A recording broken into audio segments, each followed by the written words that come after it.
আজরাইল যদি ঘুমের মধ্যে আসে, এসে যদি দেখে তোমার কানের মধ্যে গানের তার লাগানো, কি জবাব দিবা আমার আল্লাহর দরবারে? আজকে তুমি এখানে বয়ান শুনতেছো, কালকে হতে পারো তুমি কবরের যাত্রী। এটা কি অসম্ভব? তুমি ঘুমায় গেছো, ঘুমের মধ্যে আজরাইল চলে আসছে, রুহুটা নিয়ে যখন চলে গেছে 11টার সময় তোমার আম্মু ডাকছে, বাবা আর কত ঘুমাবি, আয় ওঠ, তাড়াতাড়ি নাস্তা কর। সন্তান কোনো সাড়া দেয় না। এই যুবক, ভালো করে একটু খেয়াল করো। হঠাৎ দেখবে মায়ের অন্তরে বাড়ি মারছে, দাগ কেটে গেছে, মনে হয় কি জানি হয়েছে। দরজা খুলে না, লাথি মেরে দরজা ভেঙে ঢুকছে। শরীরের মধ্যে হাতটা ডাকায় টাচ করে দেখে পুরা বডি শক্ত, পুরা ঠান্ডা। মা এটা চিৎকার মারবে, পুরা ঘরের মধ্যে কান্নার আওয়াজ।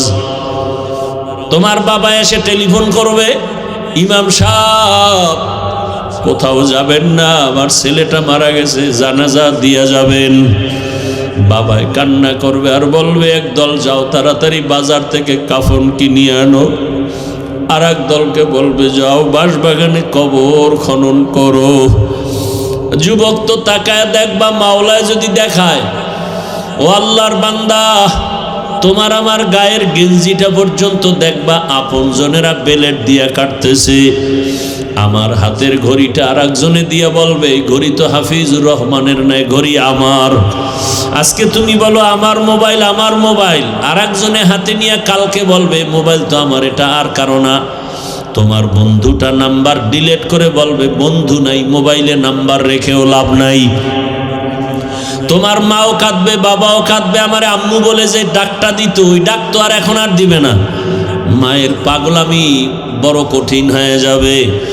ওদিকে কেউ কবর খনন করবে, কেউ গরম পানি করবে গোসল করাবার জন্য। বাড়ির পেছনে বাঁশ বাগানে কবর খনন চলছে, কেউ বা আবার গরম পানি করতেছে গোসল দেওয়াবার জন্য।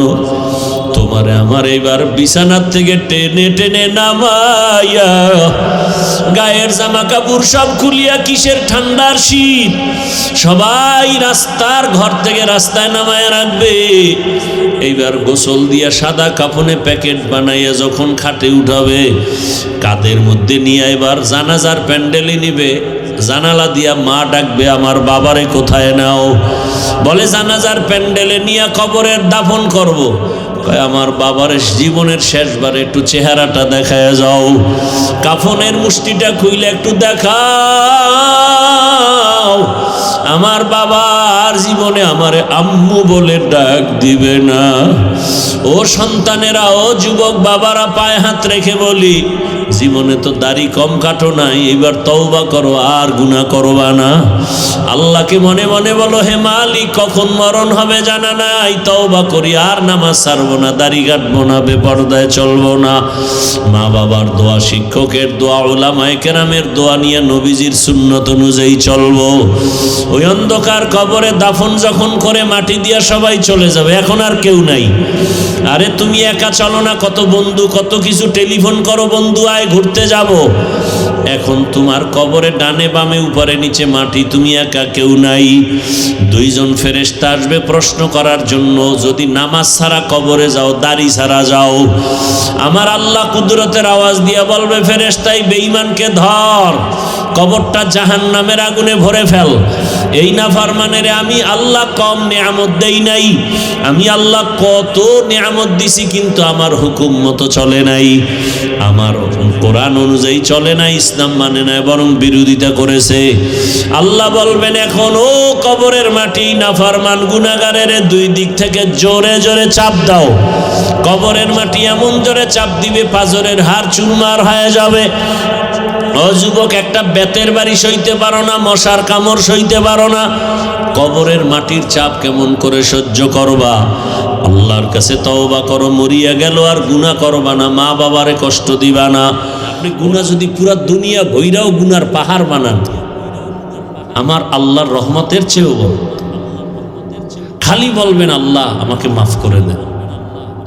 আল্লাহ বলবে, তুই গুনাহ করছো 50 বছর, মাপ চাইলি মাত্র আধা সেকেন্ডে, আর আমি তোকে মাফ করে দিলাম আরো কম টাইমে। তোর জীবনের 50-70 বছরের গুনাহ 1 সেকেন্ডে মাফ।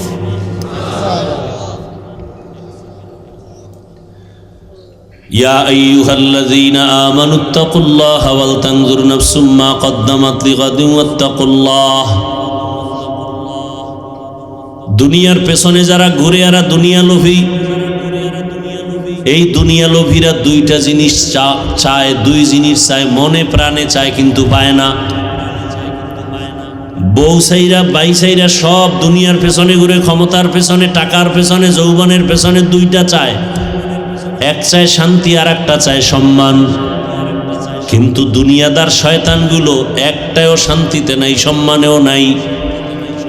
যেই পুলিশ স্যালিউট দেয়, র্যাব স্যালিউট দেয়, এরাই যদি হ্যান্ডকাপ লাগায়, এটা কিসের সম্মান? যেই জনগণ ভোটের পরে ফুলের মালা দেয়, এরাই যদি আবার জুতার মালা লইয়া মিছিল দেয়, কিসের সম্মান? এর চেয়ে তো আমি ফকির কুয়াকাটার থেকে আসছি, সম্মান তো আমার বেশি। আমার আওয়ামী লীগ নাই, বিএমপি নাই, কেউ নাই, আমরা তো আছি কি? আর এরা তো সম্মান পাইতে পাইতে টাকা দিয়ে কিনছে না সম্মান।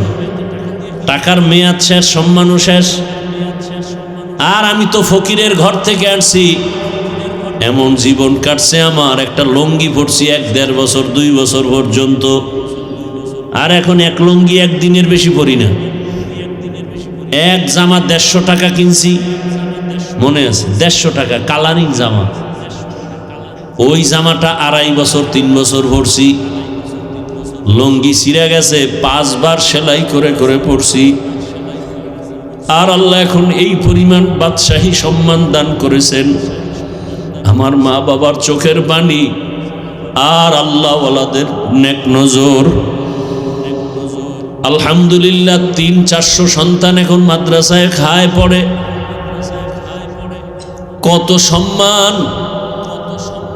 কে আওয়ামী লীগ বিএমপি জানি না, দেখা হলেই এমপি কয় হুজুর দোয়া করিয়েন, আপনার নাম শুনছি।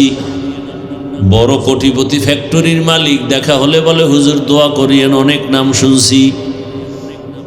এর থেকে আর সম্মান লাগে কিছু? আমাদের এই চেয়ারের কোনো মেয়াদ আছে? এদেরকেই বলে মুকুটহীন সম্রাট। যে এমপি পর্যন্ত দোয়ার জন্য দাঁড়ায় থাকে, এটির মুকুটহীন সম্রাট। আর তোমরা দল করতে করতে বউ চেনো না, মাইয়া বলা চেনো না, দলের নেতারে এমনভাবে চেনো। দল করতে করতে গিয়া এমপি যখন হইয়েই যায়, টাইম সিরিয়াল ছাড়া তোমার সাথে আর দেখা করে না। কি? আর আমরা যেখানে দেখা করতে যাই, হুজুর আসবেন, এই সব বন্ধ এখন, হুজুরকে আগে বিদায় করে দেই। সম্মান কে দিছেন?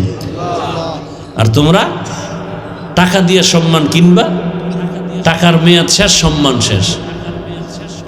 দুনিয়া লোভের পিছনে তো আচ্ছা ঘুরছো, তো এবার ফেরো। মনে একটা শখ ছিল যে পার্কে গেলে যেন কি মজা, আচ্ছা নিছো তো, এবার ফিরো।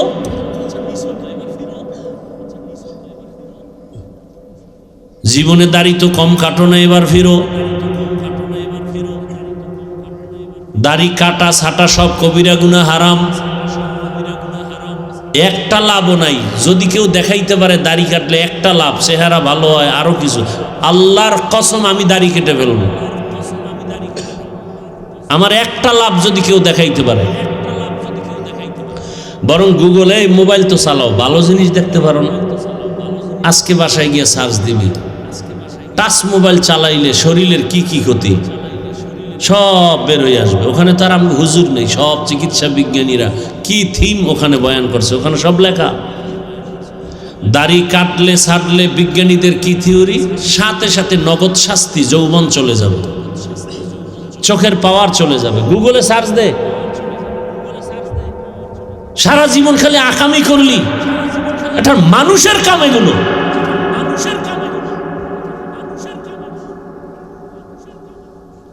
ভালো জিনিস কত কিছু, গবেষণার দেখার মতো জিনিস আছে, জানার মতো কত জিনিস। আজকে মুসলমান সার্চ দিবি বাইতুল্লাহ কি, বাইতুল্লাহর ইতিহাস কি, পড়বি 10 মিনিট পর ডেলি। মদিনাতুল মুনাওয়ারা মুসলমানের কলিজার স্থান, কি সেটা মাঝে মাঝে পড়ো, ইসলামের ইতিহাস পড়ো, সমস্যাটা কোথায়? তুমি যদি সমাজে নেতৃত্ব দিতে চাও, তোমার অলরাউন্ডার হতে হবে, জ্ঞান অর্জন করতে হবে।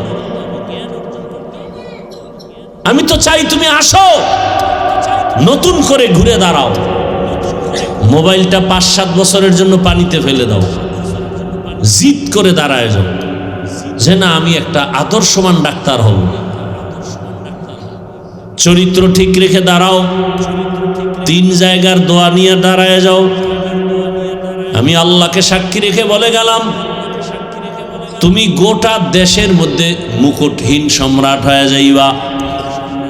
3 জায়গার দোয়া লাগবে আর চরিত্র ঠিক লাগবে, না হয় হবে না। তুমি যদি পুরা বাংলাদেশে এক হও, চরিত্র যদি খারাপ থাকে, শেষ, তোমার জিন্দেগি বরবাদ। কোনো বেঈমানও তোমাকে সাপোর্ট দিবে না, কারণ চরিত্র মানুষের অমূল্য সম্পদ। আমি চাই তুমি ডাক্তার হও, engineer, professor, OC, DC, SP হয়ে যাও, এমপি, মন্ত্রী হও, তবে বেয়াদব হইও না। তবে চরিত্র ঠিক রাখো আর 3 জায়গার দোয়া নিয়ে চলো, জীবনটা সফল। কয় জায়গার দোয়া?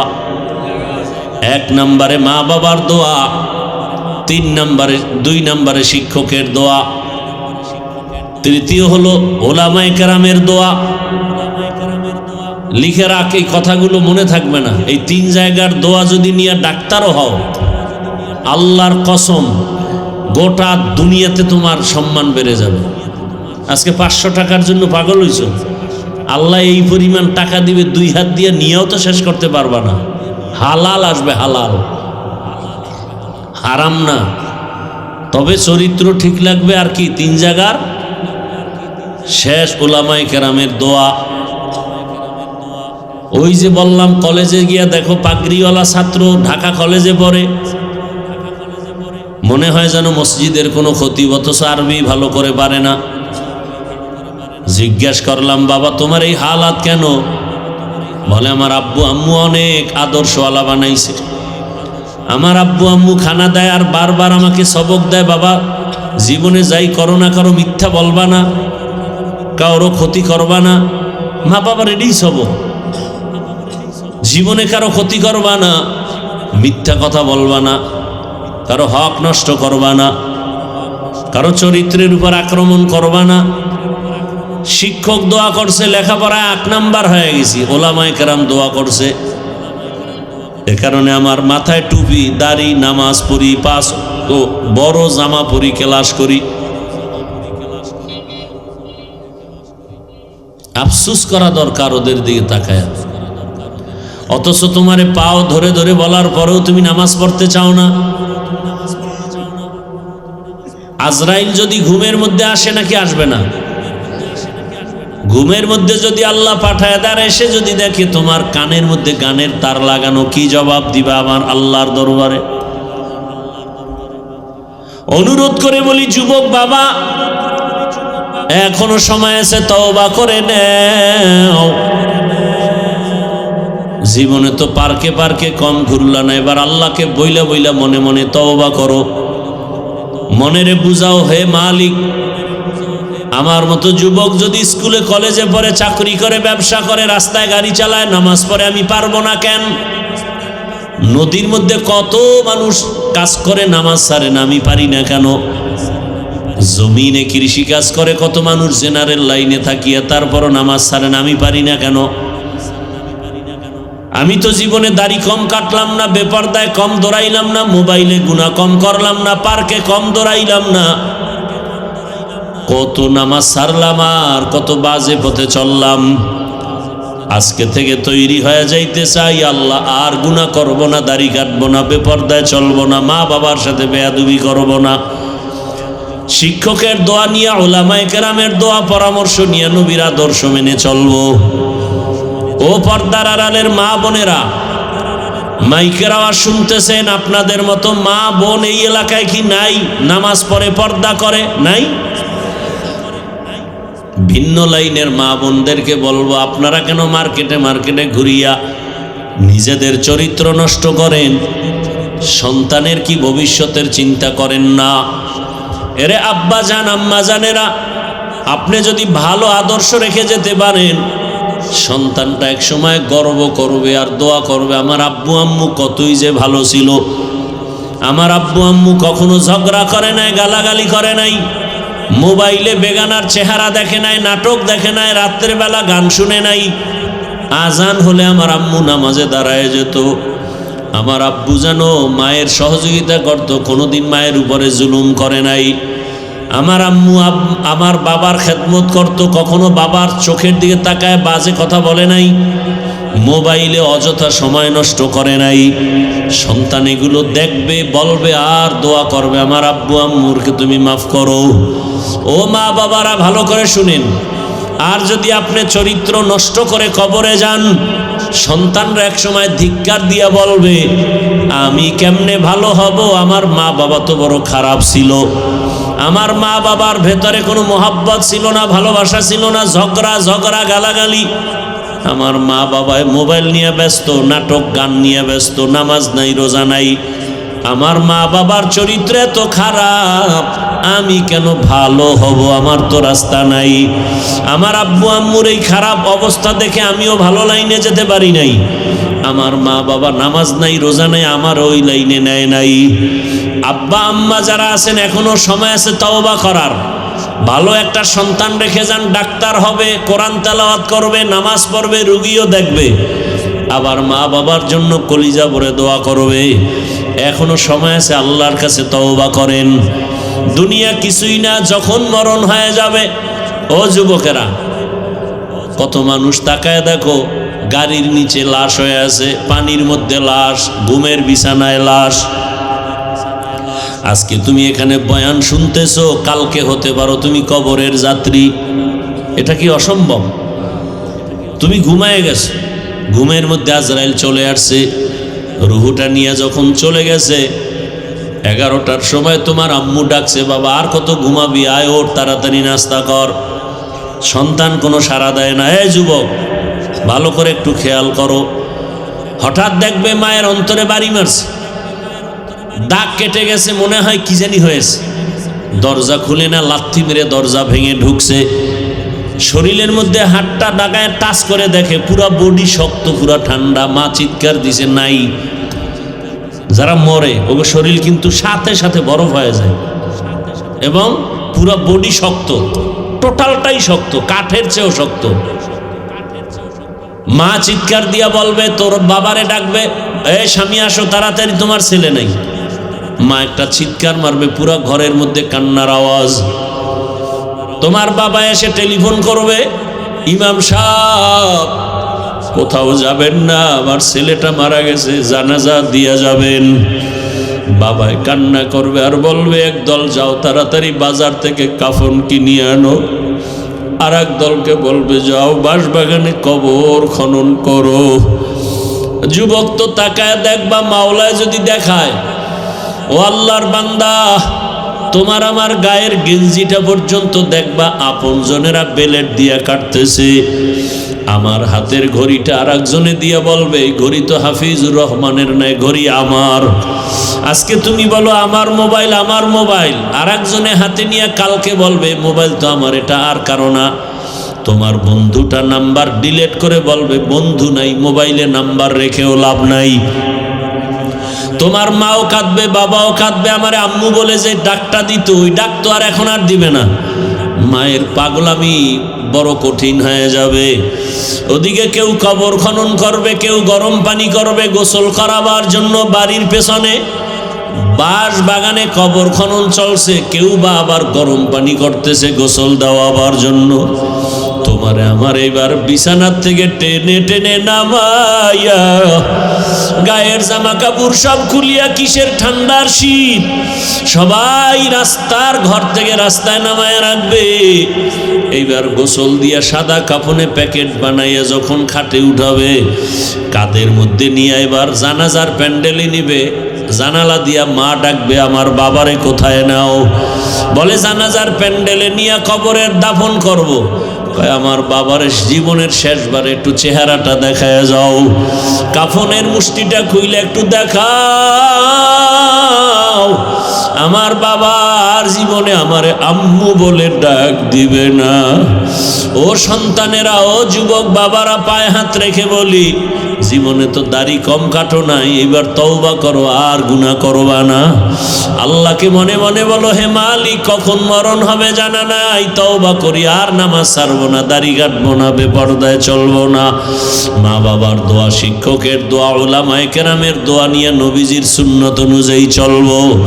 ওই অন্ধকার কবরে দাফন যখন করে মাটি দিয়া সবাই চলে যাবে, এখন আর কেউ নাই। আরে তুমি একা চলো না, কত বন্ধু, কত কিছু টেলিফোন করো, বন্ধু আয় ঘুরতে যাব। এখন তোমার কবরে ডানে বামে উপরে নিচে মাটি, তুমি একা, কেউ নাই। দুইজন ফেরেশতা আসবে প্রশ্ন করার জন্য। যদি নামাজ ছাড়া কবরে যাও, দাড়ি ছাড়া যাও, আমার আল্লাহ কুদরতের আওয়াজ দিয়ে বলবে, ফেরেশতাই বেঈমানকে ধর, কবরটা জাহান্নামের আগুনে ভরে ফেল।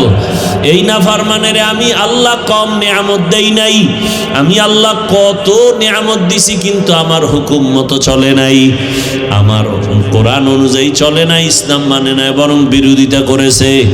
আল্লাহ বলবেন, এখন ও কবরের মাটি, নাফরমান গুনাহগারের দুই দিক থেকে জোরে জোরে চাপ দাও। কবরের মাটি এমন জোরে চাপ দিবে, পাঁজরের হাড় চুরমার হয়ে যাবে। ও যুবক, একটা বেতের বাড়ি সইতে পারো না, মশার কামড় সইতে পারো না, কবরের মাটির চাপ কেমন করে সহ্য করবা? আল্লাহর কাছে তওবা করো, মরিয়া গেল আর গুনাহ করবা না, মা বাবারে কষ্ট দিবা না। ওলামায়ে কেরামের দোয়া, শিক্ষকের দোয়া নিয়ে নবীর তরিকা মেনে চলবা। মা বোনেরাও তওবার নিয়ত যদি থাকে, যুবকেরাও যদি তওবার নিয়ত থাকে, মুনাফিকি যদি না থাকে, দুটো হাত আমার আল্লাহকে দেখায় দাও। আয় আল্লাহ, হাতগুলো কবুল করে নেন, তওবা কবুল করে নেন, তওবার উপরে মজবুত হইয়া চলার তৌফিক দান করেন, আমিন। লা ঈমানা লিমান লা হায়া আলা, যাদের লজ্জা নাই ওদের কোনো ঈমানই নাই। আল হায়াউ শু'বাতুম মিনাল ঈমান। ভাই, মোবাইলগুলো বন্ধ করা যায় না? এনে মোবাইলের কোনো কাম আছে আকাম ছাড়া? তুমি দেখো কাম, আসলে এটা আকাম। কোথায় বসছো তোমার তো জানা নাই, যেখানে তুমি বসছো এটা আল্লাহর কাছে কত দামি, যে বসার সাথে সাথে গুনাহ মাফ। এরকম একটা মজলিস আরশে আজিমে এখন চলতেছে, ফেরেশতাদেরকে নিয়ে আল্লাহ আমাদের গুণগান গাইতেছেন। এখন আল্লাহ বলতেছেন, এই প্যান্ডেলে যারা আছে ফেরেশতারা, তোরা সাক্ষী থাক, আমি এদেরকে মাফ করে দিলাম। তো তুমি আকাম করো কেন মোবাইল হাতে নিয়ে? একটা মুফতির নাম আমাকে বলো সারা দুনিয়াতে কেউ বলতে পারে যে এই ওয়াজের প্যান্ডেলে বসে অনর্থক ছবি তোলা হালাল? কপালটা তো খারাপ কেন? আসছো বেহেশতের বাগানে সওয়াবের আশায়, করতেছো মোবাইল নিয়ে গুনাহ। 24 ঘন্টা এই মোবাইল, বাথরুমে মোবাইল, ঘরের বিছানায় মোবাইল। আল্লাহ দয়া কইরা বেহেশতের বাগানে নিছে, ঘন্টা 2 মোবাইল ছাড়া থাকাই যায় না। এত খারাপ কেন কপালটা?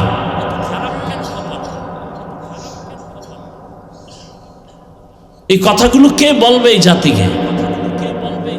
বলার মানুষ নাই, শোনার মানুষ নাই, বিরোধিতা করার মানুষের অভাব নাই। আল্লাহ হেদায়েত দান করুন।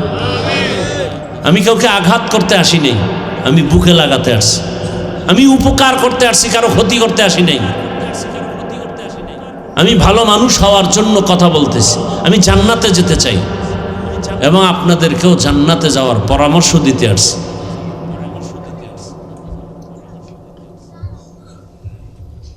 মিষ্টি মিষ্টি কথা বলে বয়ান করার অভ্যাস আছে তো, ঠান্ডা মাথায় প্রশংসা পাবো, কিন্তু না, আমাদের মূল উদ্দেশ্য তো না। মানুষের রোগ কোনগুলো বেশি জটিল, যেই রোগের কারণে অন্যান্য ইবাদত নষ্ট হয়ে যাবে, এগুলো তো বলতে হবে।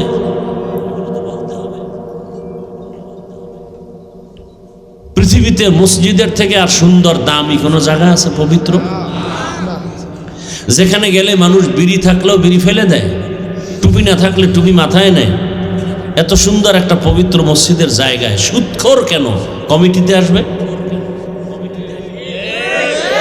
আমি কোনো দলের পক্ষে কথা বলছি না, আমি শুরুতেই বলছি আমার কথার মূল থিম ইসলাম, কোরআন, হাদিস, আল্লাহ, রসুল। পৃথিবীতে এর থেকে আর পবিত্র জায়গা নাই মসজিদ, সেখানে সুদখোর আসবে কেন? যেই সুদখোরের আমল নামায়, বেটা থাম বেয়াদব,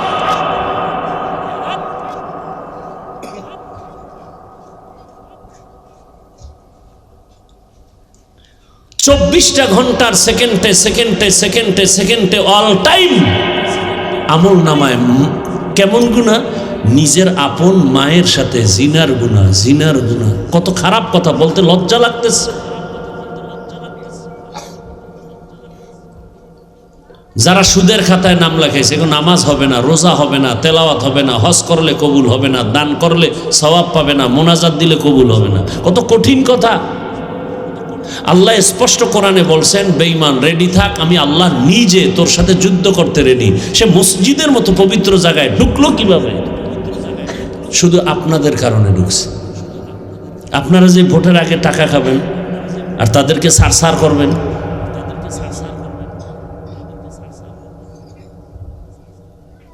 সমাজে শান্তি আসবে কিভাবে?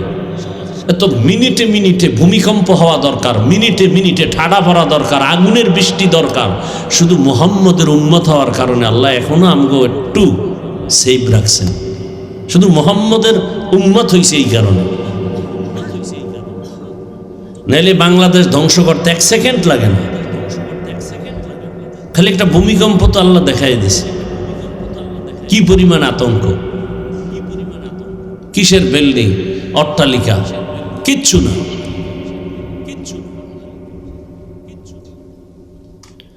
বাজারে যাবেন, একটা দামি মোটামুটি ভালো মুরগি কিনবেন 800 থেকে 1000 টাকা। একটা ছাগল কিনবেন ভালো মানের 15 থেকে 20,000। একটা গরু কিনলে কত? 1 লাখ। আর আমার সোনার বাংলার আশরাফুল মখলুক মানুষ, এরা ভোটের আগে বিক্রি হয় বাজার দরে মাত্র 500 টাকা করে বিক্রি। কয়েকদিন পরে দেখো মাইয়ের উপরে হামলা, বউয়ের উপরে হামলা, চিৎকার দেখো, খবরদার চিল্লাবি না, তোর মাইয়া পোলা 14 গোষ্ঠীর ইজ্জত কিনে নিছি না ভোটের আগে 500 টাকায়। এই আকামগুলো দেশে হয় না? হয় না? এর দোষ কি খালি যারা করে এদের, না আপনাদেরও আছে? হ্যাঁ, নিজের দোষটা দেখেন না কেন? একটা চেয়ারম্যান কোনোদিন হারাম খায় না, জনগণ আগে খাইয়া এরপর চেয়ারম্যানকে শিখায় যে এখন আমগো দে, বাড়িঘর বিক্রি করে ফকির হয়ে যা, এবার চেয়ারে বসে আমগো কপালে যা বরাদ্দ হবে সব তুই বয়ে বয়ে খাবি। তো চেয়ারম্যান রে তুমি আগে হারাম খাইয়া শিখাইছো, সে গিয়ে খায়, তা বিরোধিতা করো কেন? চেয়ারম্যান এই রাস্তার টাকা খেয়ে ফেলছে, গম উঠায় খেয়ে ফেলছে, তুমি যে ভোটের আগে খাইছো চেয়ারম্যানেরটা।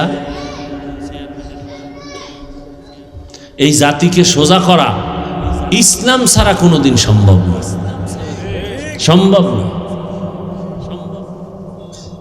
এক বেয়াদবকে সোজা করবে গোটা দেশ সোজা। নামি দামি একটা চোরের হাতের কবজা কাটবে, পুরো বাংলাদেশের হাত ঠিক। ইসলাম ছাড়াই জমিনে শান্তি আসবে না, কোনোদিন আসবে না। আমি মানি আর না মানি, কথা এটাই সত্য। শান্তির একমাত্র ঠিকানার নাম ইসলাম। আপনি না মানলেও ইসলাম, মানলেও ইসলাম। যেদিন আসবে সেদিন শান্তি, এর আগে শান্তির চিন্তা করাও ভুল। অজের মধ্যে এত লোক, মসজিদে লোক নাই কেন? ফজরে কই যায় এরা? জঙ্গলে বনবাসে যায়। ফজরে কেন মসজিদ খালি? কালকে জুমায় মুসল্লির অভাব নাই, আসরে আবার মুসল্লি নেই, মাগরিবে নাই, এশায় নাই। কিসের নামাজ এগুলো? ধোকা, আল্লাহকে ধোকা দেওয়া। অথচ আল্লাহর দেওয়া পানি খাইতেছে, আল্লাহর দেওয়া সূর্যের আলো, আল্লাহর দেয়া চাঁদের আলো, আল্লাহর দেয়া নদীর মাছ, আল্লাহর দেয়া গাছের ফল, জমিনের ফসল, সব আল্লাহ। অথচ আল্লাহর হুকুম মানি না। মানি না তো মানি না, যারা একটু মানার চেষ্টা করে তাদেরও বিরোধিতা করে। কত বড় কপাল পোড়া! এজন্যই তো নবী বলেন, দুনিয়ার লোভ মানুষকে ধ্বংস করে দেয়। হুজুরের বয়ানের কারণে আমার সুদের ব্যবসা চলবে না, তো হুজুরের বয়ান বন্ধ, আমার ব্যবসা বন্ধ করা যাবে না। এইভাবে সরকার পর্যন্ত বলে মেয়ে ছেলেরা আকাম কুকাম করবে, বাধা দেওয়া যাবে না, তবে বাল্য বিবাহ এটা বাধা দিতে হবে। একটু চিন্তা করো যুবক, যুবককে বলছে, আমার সব কথা যুবকদের জন্য। তোমার লাইনের যুবকটাই তো রক্তের ফোঁটা মাটিতে ফেলে গোটা দুনিয়াটাকে আলোড়িত করে গেল আর বলে গেল টাকায় পশু বিক্রি হয়, টাকায় অমানুষ বিক্রি হয়, আমি হাদি টাকায় বিক্রি হই না। তোমার চরিত্র 500 টাকায় শেষ। মুরগি কিনতে 1000, ছাগল কিনতে 20,000, গরু কিনতে 1 লাখ, তুমি বিক্রি 500। তার মানে তোমার ছাগলের সমানও দাম নাই, তুমি ছাগলের চেয়েও খারাপ, গরুর চেয়ে খারাপ, কুত্তার চেয়ে খারাপ, শুকরের চেয়েও খারাপ। ভাব তো দেখাইতেছো বড় বুজুর্গ, খুব বুজুর্গ ভাব। সারা রাত মোবাইলে গুনাহ চলে, গুনাহ, হাতের গুনাহ, জবানের গুনাহ, অন্তরের গুনাহ, চোখের গুনাহ, সারা রাত চেহারায় ছাপ লাগছে। যেই যুবকের চেহারা 40 বছর পর্যন্ত থাকবে উজ্জ্বল, সেই চেহারা জবাব দে।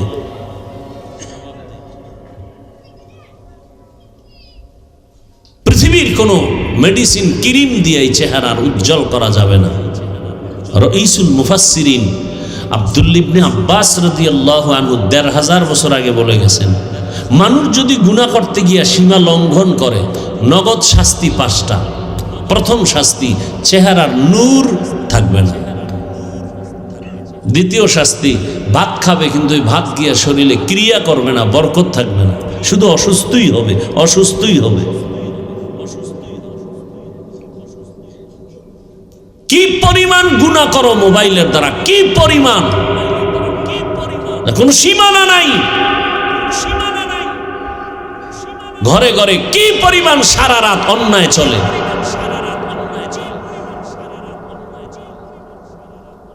শান্তির দোয়া করবে হুজুরে, কি লাভ কি? আল্লাহ এখনো যে আমাকে বাঁচায় রাখছেন, বড় শুকর। অথচ তোমার লাইনের যুবকটার চরিত্র কেমন? রাস্তা দিয়ে হাঁটতেছে, মানুষ এসে এসে টাকা দিতেছে। এই ফেসবুকের গোলাম বাবারা বলো, আমি বানায় বলতেছি, তোমরা দেখছো নাইলে বইলো না, না দেখলে চুপ থাকো। যদি দেখে থাকো সাক্ষী দাও, কারণ আমি বলতেছি শুনে, তুমি তো বলবা দেখে। তুমি যে আকামের পথের হেডমাস্টার, আমি তো ওই লাইনে নাই, আমি শুনে শুনে বলতেছি। তার ইন্তেকালের পরে অ্যাকাউন্ট চেক করা হলো, অ্যাকাউন্টে কোটি কোটি টাকা আসছে অনায়াসে, এমনি 50,000 টাকার বান্ডিল তাকে দিতেছে। আর তুমি 500 টাকার জন্য কত নিচে নামলা। তোমাকে দেয় না কেন মানুষ টাকা? তোমার চরিত্র খারাপ, আর কিচ্ছু না। মানুষের জীবনের অমূল্য সম্পদ সুন্দর চরিত্র। এক ব্যক্তি গোটা দুনিয়াকে পাগল করে করে এখনো আছে বেঁচে, সারা দুনিয়ার মানুষ তার পাগল, হোমিওপ্যাথিক ডাক্তার জাকির নাইক। টাকার গরমে, ক্ষমতার গরমে, কি পুঁজির কারণে তাকে দুনিয়ার মানুষ এত ভালোবাসে? একমাত্র তার সুন্দর চরিত্র, নৈতিক আদর্শ। তোমাকে তোমার চরিত্রের কারণে কত খারাপ জানো? তোমার মা পর্যন্ত মনে মনে বলতে চায়, চাক্কার তলে পড়ে এত মানুষ মরে, আমার এই চরিত্রহীন সন্তানটা মরে না কেন? কারণ মহিলারা তোমার মাকে ধিক্কার দেয়, তোমার ছেলে বড় খারাপ। মায়ের কাছে কত কষ্ট লাগে। বাবায় বাজারে গেলে মানুষ খারাপ বলে, তোমার ছেলে না অমুক বেয়াদবটা, বাবা লজ্জায় মাথা নত করে। মা বাপ পারে না তোকে পাড়াইয়া মারে ফেলতে, মন চায় তুই মরে যা, চাকার তলে পড়ে মরে যা। মা কয়েকদিন কানবে, কিন্তু এক স্থায়ীভাবে তো তোর বেয়াদবির থেকে মা নিরাপদ। এই কথাগুলো তো মা সন্তানকে বলে না, ভয় পায় যদি আবার মারে। এখন তো সন্তান এত বড় চূড়ান্ত বেঈমান, অসভ্য, যে মাকে মারে, বাবাকে মারে। এজন্য মা বাপ কথা বলে না, কলিজা কালা হয়ে গেছে দুঃখে দুঃখে। আর এই কুলাঙ্গারে আবার বন্ধুদের সাথে গর্ব করে, জানো কি, আমার মা বাবা না আমাকে অনেক ভয় করে। ও বেয়াদব, লিখে রাখো, মা বাবা তো সন্তানকে ভয় করবে না, ভালোবেসে কপালে চুমা খাবে, ঠিক না? লিখে রাখ। লেখার পরে বাধাই করে ঘরের দরজায় টানায় রাখবি কথাগুলো। মা বাবা ওই সন্তানকেই ভয় পায় যেই সন্তান সমাজের চরিত্রহীন এবং বেয়াদব। শিক্ষক ওই ছাত্রকে ভয় পায় যেই ছাত্র পুরা প্রতিষ্ঠানের মধ্যে চূড়ান্ত চরিত্রহীন আর বেয়াদব। নম্র ভদ্র চরিত্রবান কোন সন্তানকে মা ভয় পাবে না, বাপ ভয় পাবে না, বরং মা বাপ মনে করবে ওর কাছে আমার নিরাপদ। আহ, কি হইলি ভাবতেছ অনেক কিছু, আসলে তুই তো পশু, জানোয়ারের চেয়েও খারাপ। এ কথাগুলো কে বলবে? পাও ধরলে কি তুমি ফিরবা? বলো আমি নিচে নেমে আসি। যদি বলো পাও ধরলে ফিরে যাবা, বলবা ফেরার কোনো তো লাইন নেই হাফিজ ভাই। আচ্ছা বলো, তুমি আমাকে জবাব দাও, তোমার লাইনের যুবক কি স্কুল কলেজে পাঁচ ওয়াক্ত নামাজি নাই? তাহলে জুতা খুইলে তোর কপালে বাড়ি মার। যে তোর ক্লাসে তোর স্কুলে বহু ছাত্র নামাজি, তুই পারো না কেন? তোর কপালে তো খারাপ কেন? তোমার লাইনের যুবক র্যাব, আর্মি, পুলিশ, বিডিআরের চাকরি করে, ওসিডিসি, দাড়িওয়ালা নামাজি নাই? মিথ্যা বলছি? ঢাকা কলেজের বারান্দায় গিয়া তাকাও, কত ছাত্র কলেজে ঢুকে পাগড়ি, দাড়ি, বড় জামা। যাও, তোমার কপাল খারাপ কেন? অবশ্যই মা বাবার অভিশাপ লাগছে। ও ব্যবসায়ী বাবারা, আপনাদের ব্যবসায়ীদের মধ্যে নামাজি দাড়িওয়ালা নাই? তাহলে আপনার কপাল এত নষ্ট কেন? এখন কি করবেন? জিদ কইরা দুনিয়া ছাইরে চলে যাবেন? না, তওবা করেন। আমার আল্লাহ তো অনেক দয়াময়। আপনি গুনাহ যদি পুরা দুনিয়া ভৈরাও গুনার পাহাড় বানান, আমার আল্লাহর রহমতের চেয়েও বড়। খালি বলবেন আল্লাহ আমাকে মাফ করে দেন। আল্লাহ বলবে তুই গুনাহ করছো 50 বছর, মাপ চাইলি মাত্র আধা সেকেন্ডে, আর আমি তোকে মাফ করে দিলাম আরো কম টাইমে। তোর জীবনের 50-70 বছরের গুনাহ 1 সেকেন্ডে মাফ।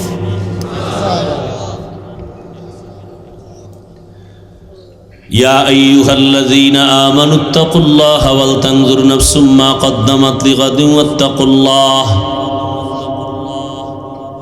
দুনিয়ার পেছনে যারা ঘুরে, এরা দুনিয়া লোভী। এই দুনিয়া লোভীরা দুইটা জিনিস চায়, দুই জিনিস চায়, মনে প্রাণে চায় কিন্তু পায় না। বউ সাইরা, বাই সাইরা সব দুনিয়ার পেছনে ঘুরে, ক্ষমতার পেছনে, টাকার পেছনে, যৌবনের পেছনে দুইটা চায়। এক চায় শান্তি, আর একটা চায় সম্মান। কিন্তু দুনিয়াদার শয়তানগুলো একটাও শান্তিতে নাই, সম্মানেও নাই। যেই পুলিশ স্যালিউট দেয়, র্যাব স্যালিউট দেয়, এরাই যদি হ্যান্ডকাপ লাগায়, এটা কিসের সম্মান?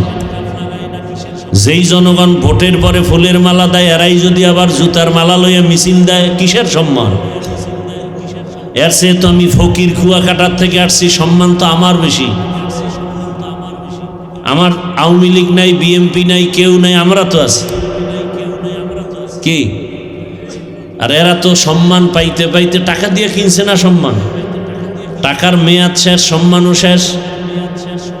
আর আমি তো ফকিরের ঘর থেকে আসছি, এমন জীবন কাটছে আমার, একটা লুঙ্গি পরছি 1-1.5 বছর 2 বছর পর্যন্ত, আর এখন এক লুঙ্গি একদিনের বেশি পরি না। এক জামা 150 টাকা কিনছি, মনে আছে? 150 টাকা কালারিং জামা। ওই জামাটা 2.5 বছর 3 বছর পরছি। লুঙ্গি ছিঁড়ে গেছে, 5 বার সেলাই করে করে পরছি। আর আল্লাহ এখন এই পরিমাণ বাদশাহী সম্মান দান করেছেন। আমার মা বাবার চোখের পানি আর আল্লাহ ওয়ালাদের নেক নজর। আলহামদুলিল্লাহ 300-400 সন্তান এখন মাদ্রাসায় খায় পড়ে। কত সম্মান! কে আওয়ামী লীগ বিএমপি জানি না, দেখা হলেই এমপি কয় হুজুর দোয়া করিয়েন, আপনার নাম শুনছি। বড় কোটিপতি ফ্যাক্টরির মালিক, দেখা হলে বলে হুজুর দোয়া করিয়েন, অনেক নাম শুনছি। এর থেকে আর সম্মান লাগে কিছু? আমাদের এই চেয়ারের কোনো মেয়াদ আছে? এদেরকেই বলে মুকুটহীন সম্রাট। যে এমপি পর্যন্ত দোয়ার জন্য দাঁড়ায় থাকে, এদের মুকুটহীন সম্রাট।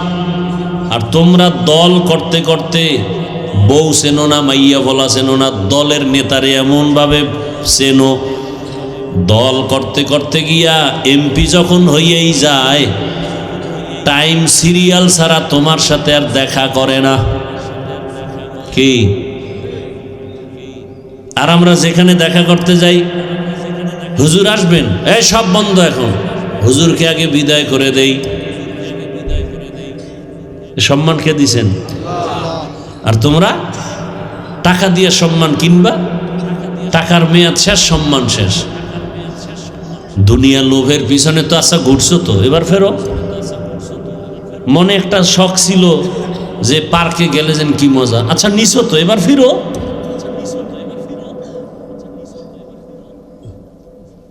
জীবনে দাড়ি তো কম কাটো না, এবার ফিরো। দাড়ি কাটা ছাটা সব কবিরা গুনাহ, হারাম। একটা লাভও নাই। যদি কেউ দেখাইতে পারে দাড়ি কাটলে একটা লাভ, চেহারা ভালো হয়, আরো কিছু, আল্লাহর কসম আমি দাড়ি কেটে ফেলবো। আমার একটা লাভ যদি কেউ দেখাইতে পারে, বরং গুগলে মোবাইল তো চালাও, ভালো জিনিস দেখতে পারো না? আজকে বাসায় গিয়ে সার্চ দিবি, টাচ মোবাইল চালাইলে শরীরের কি কি ক্ষতি সব বের হয়ে আসবে। ওখানে তার আমি হুজুর নেই, সব চিকিৎসা বিজ্ঞানীরা কি থিম ওখানে বয়ান করছে, ওখানে সব লেখা। দাড়ি কাটলে ছাড়লে বিজ্ঞানীদের কি থিওরি, সাথে সাথে নগদ শাস্তি, যৌবন চলে যাবে, চোখের পাওয়ার চলে যাবে। গুগলে সার্চ দে, সারা জীবন খালি আকামি করলি, এটা মানুষের কাম এগুলো।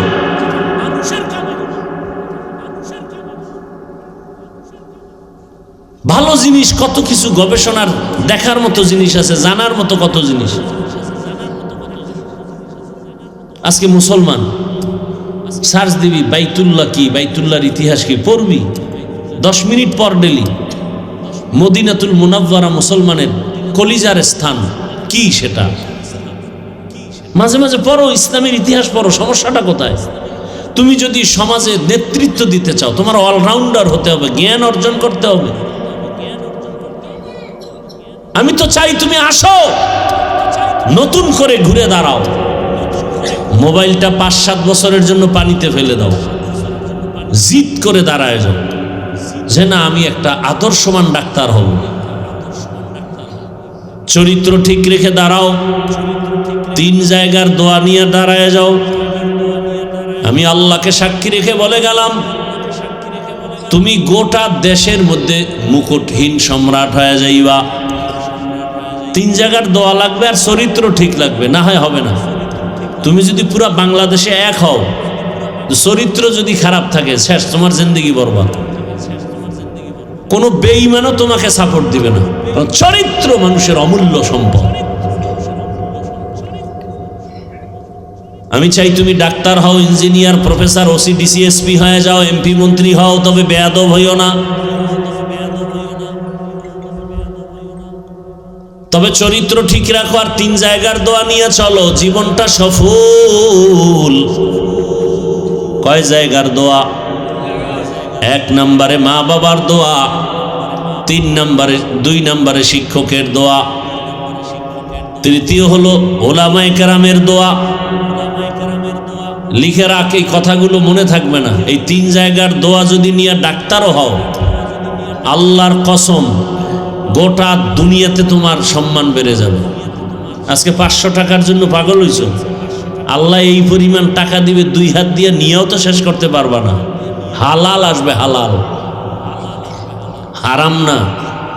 তবে চরিত্র ঠিক লাগবে আর কি, 3 জায়গার শেষ ওলামায়ে কেরামের দোয়া। ওই যে বললাম, কলেজে গিয়া দেখো পাগড়িওয়ালা ছাত্র ঢাকা কলেজে পড়ে, মনে হয় যেন মসজিদের কোনো খতিব, অথচ আরবি ভালো করে পারে না। জিজ্ঞাসা করলাম, বাবা তোমার এই হালাত কেন? বলে আমার আব্বু আম্মু অনেক আদর্শওয়ালা বানাইছে।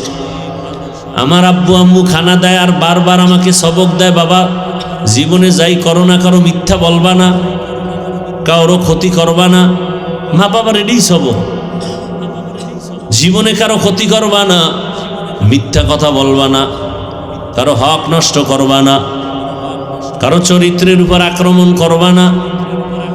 শিক্ষক দোয়া করছে, লেখাপড়ায় 1 নাম্বার হয়ে গেছি। ওলামায়ে কেরাম দোয়া করছে, এ কারণে আমার মাথায় টুপি, দাড়ি, নামাজ পড়ি, পাঁচ ও বড় জামা পরি, ক্লাস করি। আফসুস করা দরকার ওদের দিকে তাকায়। অথচ তোমারে পাও ধরে ধরে বলার পরেও তুমি নামাজ পড়তে চাও না। আজরাইল যদি ঘুমের মধ্যে আসে নাকি আসবে না? ঘুমের মধ্যে যদি আল্লাহ পাঠায় দেয়, এসে যদি দেখে তোমার কানের মধ্যে গানের তার লাগানো, কি জবাব দিবা আমার আল্লাহর দরবারে? অনুরোধ করে বলি, যুবক বাবা, এখনো সময় আছে, তওবা করে নাও। জীবনে তো পার্কে পার্কে কম ঘুরলা না, এবার আল্লাহকে বইলা বইলা মনে মনে তওবা করো। মনেরে বুঝাও, হে মালিক, আমার মতো যুবক যদি স্কুলে কলেজে পড়ে, চাকরি করে, ব্যবসা করে, রাস্তায় গাড়ি চালায়, নামাজ পড়ে, আমি পারবো না কেন? নদীর মধ্যে কত মানুষ কাজ করে, নামাজ ছাড়ে না, আমি পারি না কেন? জমিনে কৃষি কাজ করে কত মানুষ, জেনারেল লাইনে থাকিয়া তারপরও নামাজ ছাড়ে না, আমি পারি না কেন? আমি তো জীবনে দাড়ি কম কাটলাম না, বেপরদায় কম দৌড়াইলাম না, মোবাইলে গুনাহ কম করলাম না, পার্কে কম দৌড়াইলাম না, কত নামাজ ছাড়লাম আর কত বাজে পথে চললাম। আজকে থেকে তৈরি হয়ে যাইতে চাই, আল্লাহ আর গুনাহ করব না, দাড়ি কাটবো না, বেপরদায় চলবো না, মা বাবার সাথে বেয়াদবি করব না। শিক্ষকের দোয়া নিয়ে, উলামায়ে কেরামের দোয়া পরামর্শ নিয়ে নবীর আদর্শ মেনে চলবো। ও পর্দার আড়ালের মা বোনেরা, মাইকের আওয়াজ শুনতেছেন, আপনাদের মতো মা বোন এই এলাকায় কি নাই? নামাজ পড়ে, পর্দা করে? নাই? ভিন্ন লাইনের মা বোনদেরকে বলবো, আপনারা কেন মার্কেটে মার্কেটে ঘুরিয়া নিজেদের চরিত্র নষ্ট করেন? সন্তানের কি ভবিষ্যতের চিন্তা করেন না? এরে আব্বা জান, আম্মা জানেরা, আপনি যদি ভালো আদর্শ রেখে যেতে পারেন, সন্তানটা এক সময় গর্ব করবে আর দোয়া করবে, আমার আব্বু আম্মু কতই যে ভালো ছিল, আমার আব্বু আম্মু কখনো ঝগড়া করে নাই, গালাগালি করে নাই, মোবাইলে বেগানার চেহারা দেখে নাই, নাটক দেখে নাই, রাত্রের বেলা গান শুনে নাই, আজান হলে আমার আম্মু নামাজে দাঁড়ায় যেত, আমার আব্বু যেন মায়ের সহযোগিতা করত, কোনোদিন মায়ের উপরে জুলুম করে নাই, আমার আম্মু আমার বাবার খেদমত করত, কখনো বাবার চোখের দিকে তাকায় বাজে কথা বলে নাই, মোবাইলে অযথা সময় নষ্ট করে নাই। সন্তান এগুলো দেখবে, বলবে আর দোয়া করবে, আমার আব্বু আম্মুরকে তুমি মাফ করো। ও মা বাবারা, ভালো করে শুনেন, আর যদি আপনি চরিত্র নষ্ট করে কবরে যান, সন্তানরা এক সময় ধিক্কার দিয়া বলবে, আমি কেমনে ভালো হব, আমার মা বাবা তো বড় খারাপ ছিল, আমার মা বাবার ভেতরে কোনো মোহাব্বত ছিল না, ভালোবাসা ছিল না, ঝগড়া গালাগালি, আমার মা বাবায় মোবাইল নিয়ে ব্যস্ত, নাটক গান নিয়ে ব্যস্ত, নামাজ নাই, রোজা নাই, আমার মা বাবার চরিত্র এত খারাপ, আমি কেন ভালো হব, আমার তো রাস্তা নাই। আমার আব্বু আম্মুর এই খারাপ অবস্থা দেখে আমিও ভালো লাইনে যেতে পারি নাই, আমার মা বাবা নামাজ নাই, রোজা নাই, আমার ওই লাইনে নেয় নাই। আব্বা আম্মা যারা আছেন, এখনো সময় আছে তওবা করার। ভালো একটা সন্তান রেখে যান, ডাক্তার হবে, কোরআন তেলাওয়াত করবে, নামাজ পড়বে, রুগীও দেখবে, আবার মা বাবার জন্য কলিজা ভরে দোয়া করবে। এখনো সময় আছে, আল্লাহর কাছে তওবা করেন। দুনিয়া কিছুই না, যখন মরণ হয়ে যাবে। ও যুবকেরা, কত মানুষ তাকায় দেখো, গাড়ির নিচে লাশ হয়ে আছে, পানির মধ্যে লাশ, ঘুমের বিছানায় লাশ। আজকে তুমি এখানে বয়ান শুনতেছো, কালকে হতে পারো তুমি কবরের যাত্রী। এটা কি অসম্ভব? তুমি ঘুমায় গেছো, ঘুমের মধ্যে আজরাইল চলে আসছে, রুহুটা নিয়ে যখন চলে গেছে, 11টার সময় তোমার আম্মু ডাকছে, বাবা আর কত ঘুমাবি, আয় ওঠ, তাড়াতাড়ি নাস্তা কর। সন্তান কোনো সাড়া দেয় না। এই যুবক, ভালো করে একটু খেয়াল করো, হঠাৎ দেখবে মায়ের অন্তরে বাড়ি মারছে, দাগ কেটে গেছে, মনে হয় কি জানি হয়েছে, দরজা খুলে না, লাথি মেরে দরজা ভেঙে ঢুকছে, শরীরের মধ্যে হাতটা ডাকায় টাচ করে দেখে পুরা বডি শক্ত, পুরা ঠান্ডা। মা চিৎকার দিছে, নাই। যারা মরে ওকে শরীর কিন্তু সাথে সাথে বরফ হয়ে যায় এবং পুরা বডি শক্ত, টোটালটাই শক্ত, কাঠের চেয়েও শক্ত। মা চিৎকার দিয়া বলবে, তোর বাবারে ডাকবে, এই স্বামী আসো তাড়াতাড়ি, তোমার ছেলে নাই। মা একটা চিৎকার মারবে, পুরা ঘরের মধ্যে কান্নার আওয়াজ। তোমার বাবা এসে টেলিফোন করবে, ইমাম সাহেব কোথাও যাবেন না, আমার ছেলেটা মারা গেছে, জানাজা দিয়া যাবেন। বাবায় কান্না করবে আর বলবে, একদল যাও তাড়াতাড়ি বাজার থেকে কাফন কিনে আনো, আর এক দলকে বলবে যাও বাঁশবাগানে কবর খনন করো। যুবক তো তাকায় দেখবা, মাওলায় যদি দেখায়, ও আল্লাহর বান্দা, তোমার আমার গায়ের গেঞ্জিটা পর্যন্ত দেখবা আপনজনেরা বেলেট দিয়া কাটতেছে। আমার হাতের ঘড়িটা আর একজনে দিয়া বলবে, ঘড়ি তো হাফিজুর রহমানের নয়, ঘড়ি আমার। আজকে তুমি বলো আমার মোবাইল, আমার মোবাইল, আর একজনে হাতে নিয়ে কালকে বলবে মোবাইল তো আমার, এটা আর কারো না। তোমার বন্ধুটা নাম্বার ডিলিট করে বলবে বন্ধু নাই, মোবাইলে নাম্বার রেখেও লাভ নাই। তোমার মাও কাঁদবে, বাবাও কাঁদবে, আমার আম্মু বলে যে ডাকটা দিত, ওই ডাক তো আর এখন আর দিবে না। মায়ের পাগলামি বড় কঠিন হয়ে যাবে। ওদিকে কেউ কবর খনন করবে, কেউ গরম পানি করবে গোসল করাবার জন্য। বাড়ির পেছনে বাঁশ বাগানে কবর খনন চলছে, কেউ বা আবার গরম পানি করতেছে গোসল দেওয়াবার জন্য।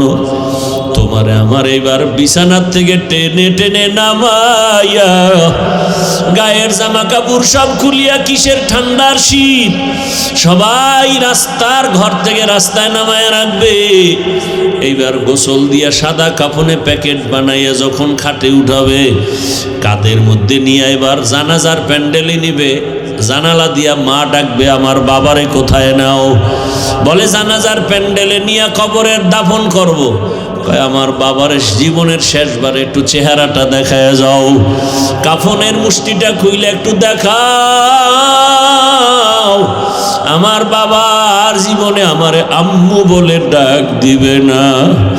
ও সন্তানেরা, ও যুবক বাবারা, পায়ে হাত রেখে বলি, জীবনে তো দাড়ি কম কাটো নাই, এবার তওবা করো, আর গুনাহ করবা না। আল্লাহকে মনে মনে বলো, হে মালিক, কখন মরণ হবে জানা নাই, তওবা করি, আর নামাজ ছাড়বো না, দাড়ি কাটবো না, বেপরদায় চলবো না। মা বাবার দোয়া, শিক্ষকের দোয়া, উলামায়ে কেরামের দোয়া নিয়ে নবীজির সুন্নত অনুযায়ী চলবো। ওই অন্ধকার কবরে দাফন যখন করে মাটি দিয়া সবাই চলে যাবে, এখন আর কেউ নাই। আরে তুমি একা চলো না, কত বন্ধু, কত কিছু টেলিফোন করো, বন্ধু আয় ঘুরতে যাব। এখন তোমার কবরে ডানে বামে উপরে নিচে মাটি, তুমি একা, কেউ নাই। দুইজন ফেরেশতা আসবে প্রশ্ন করার জন্য। যদি নামাজ ছাড়া কবরে যাও, দাড়ি ছাড়া যাও, আমার আল্লাহ কুদরতের আওয়াজ দিয়া বলবে, ফেরেশতাই বেঈমানকে ধর, কবরটা জাহান্নামের আগুনে ভরে ফেল। এই নাফরমানের আমি আল্লাহ কম নিয়ামত দেই নাই, আমি আল্লাহ কত নিয়ামত দিছি, কিন্তু আমার হুকুম মতো চলে নাই, আমার কোরআন অনুযায়ী চলে নাই, ইসলাম মানে নাই, বরং বিরোধিতা করেছে। আল্লাহ বলবেন, এখন ও কবরের মাটি, নাফরমান গুনাহগারের দুই দিক থেকে জোরে জোরে চাপ দাও। কবরের মাটি এমন জোরে চাপ দিবে, পাঁজরের হাড় চুরমার হয়ে যাবে। ও যুবক, একটা বেতের বাড়ি সইতে পারো না, মশার কামড় সইতে পারো না, কবরের মাটির চাপ কেমন করে সহ্য করবা? আল্লাহর কাছে তওবা করো, মরিয়া গেল আর গুনাহ করবা না, মা বাবারে কষ্ট দিবা না। ওলামায়ে কেরামের দোয়া, শিক্ষকের দোয়া নিয়ে নবীর তরিকা মেনে চলবা। মা বোনেরাও তওবার নিয়ত যদি থাকে, যুবকেরাও যদি তওবার নিয়ত থাকে, মুনাফিকি যদি না থাকে, দুটো হাত আমার আল্লাহকে দেখায় দাও। আয় আল্লাহ, হাতগুলো কবুল করে নেন, তওবা কবুল করে নেন, তওবার উপরে মজবুত হইয়া চলার তৌফিক দান করেন, আমিন।